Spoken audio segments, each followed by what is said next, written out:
Hey everybody, this is Overdub Dom, and yeah, we're gonna pick up right where we left off. So last time I talked to you guys, I was getting a snack. That was Sunday. Today is Tuesday, and we're gonna finish this Telecaster just in time for Tele Tuesday. If you want to skip to the end and hear what it sounds like, go ahead and do that. I'll put the timestamp in the link. But right now I'm just finishing this paint. It's that Dupa color I talked about last time. It's good stuff.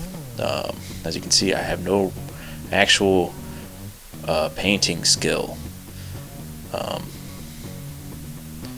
just kind of zigzag it, so something that's real forgiving works well for me, and this stuff is that stuff.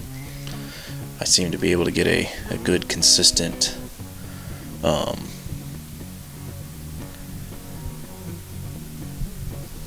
that's an actual fly just landed on the mic. A good consistent finish. This is the third guitar I've used this for. So now it's time to put it together. Right, yeah. Yep, that goes there. Making sure the hole's lined up.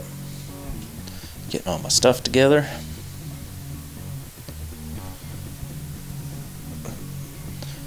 Now, screw it all back together. So I actually made that pick guard myself too.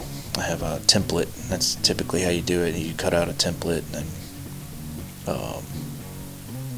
of the shape you want your pick guard to be, and then you use a router. Well, you can cut it, I guess, whatever suits your fancy with a Dremel or something beforehand, and then use a router to trim off the edges. Reinstalling these pickups. Prematurely installed that bridge pickup. I need to take that back out and run my ground wire, as you'll see me do later on. Alright, here I'm switching out a switch. I bought a cheap import switch for like $2 or something, and didn't work. Didn't work out. Just so happened to have an extra switch on hand. It was also an import switch, but it actually worked. So definitely not my favorite switches to solder.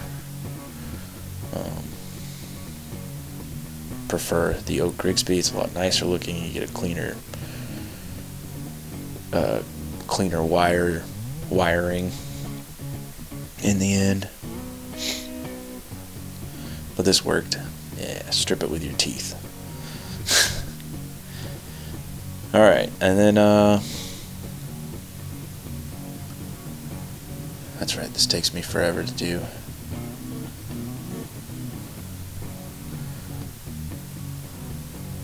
As you can tell, I'm not overly concerned with scratching the finish here. You see me putting my tools pointy side down on it, and it's because it's not a...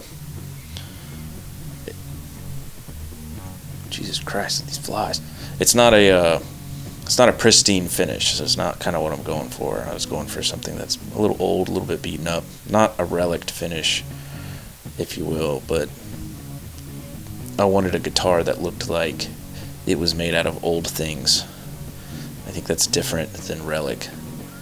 I don't like a relic guitar is a guitar that looks like it was put together and was once pristine and is now old.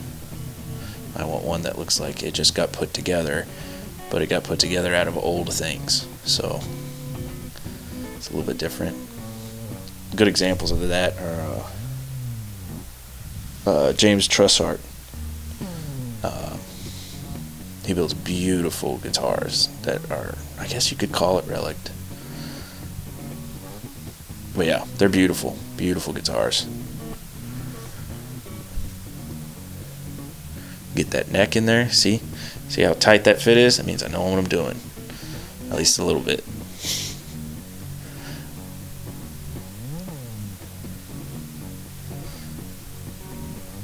I remember a lot of this stuff was pretty intimidating when I first started learning how to do it, but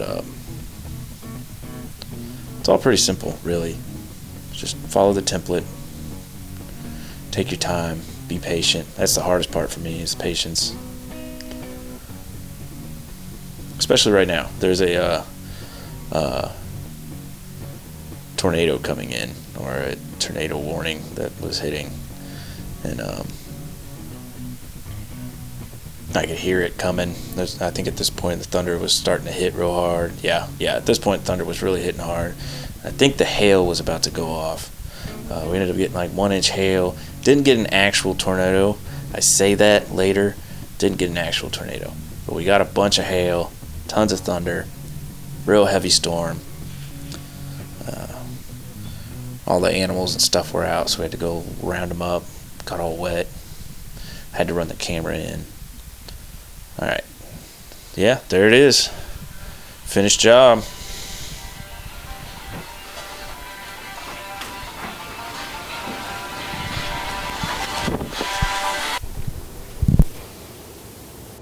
Tornado came, so had to pull everything inside, get the animals all taken care of before.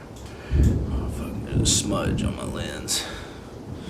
Smudgy, no smudgy. Alright, I'll figure out how to clean that without scratching my lens, and then we'll get to finishing this video.